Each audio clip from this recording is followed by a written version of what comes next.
रत्नागिरीमध्ये एसटीचा हा संप आहे, त्याचा परिणाम जाणवू लागला। त्यामुळे रत्नागिरीतल्या एसटी सेवा ठप्प झालेली आहे। गावागावातून एसटी स्थानकावर प्रवाशांची गर्दी वाढतीये। अनेक प्रवासी एसटी डेपोमध्ये खोळंबून थांबलेले आहेत। इथल्या कामगारांनी इंटकच्या संपाला पाठिंबा दिलाय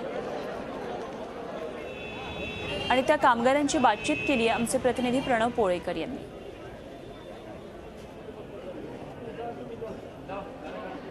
सकाळी 9 वाजल्यापासून रत्नागिरी डेपोमध्ये एसटीच्या काही कामगारांनी संपामध्ये सहभाग घेतल्यामुळे या ठिकाणची वाहतूक जी आहे ती पूर्णतः ठप्प झाली। आपल्यासोबत या संपामध्ये जे कामगार सहभागी आहेत ते आहेत। नेमकी तुमची मागणी काय आणि तुम्ही का सपोर्ट करताय?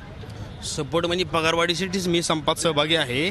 2012 ते 2016 या करारातील 25% करार पगारवाढीसाठी हा संप आहे आणि कामगार म्हणून माझा सहभाग आहे। इथे तुमच्यामुळे वाहतूक बंद झाली आहे, इथले प्रवासी वेठीस धरले गेलेत, असं नाही का वाटत तुम्हाला? दर 17 तारखेला ऑल महाराष्ट्र संपाचा पुकार आहे, बंदचा पुकार आहे। कशासाठी आहे की पगारवाढीसाठी आहे। आज माझं बेसिक 48 ते 57 आहे। मला सांगा काय होणार माझं त्याच्यामध्ये? माझ्या मुलाचं मी शिक्षण करू शकत नाही, मला 2.5 लाख रुपये कर्ज झालेलं आहे। मी काय करू शकतो? आज माझं स्वतःचं पोटसुद्धा भागू शकत नाही, तर माझ्या मुलांना मी कसं शिकू येईल? ह्याच्यासाठी मी सहभाग आहे या संपामध्ये।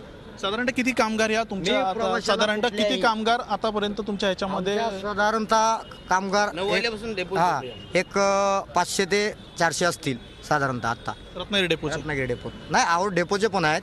गुहागर आहे, मंडणगड आहे, लांजा आहे, देवरुख आहे, राजापूर आहे। हे सर्व कर्मचारीच आहेत, हे माझे भाविक म्हणजे बंधूच आहेत सगळे, आणि सगळ्यांनी सगळ्याच्या पगारासाठीच ही बंदचं आव्हान आहे। म्हणजे आमच्या रत्नागिरी डेपोमध्ये जे आहे सकाळी 9 वाजल्यापासून हा बंद जो आहे तो सुरू आहे आणि अद्यापही हा बंद या रत्नागिरी डेपोमध्ये सुरू आहे। अनेक प्रवासी या बंदमुळे या ठिकाणी खोळंबलेले पाहायला मिळतात। Video journalist Deepak Mohite, Pranav Polekar, Zee media, Ratnagiri.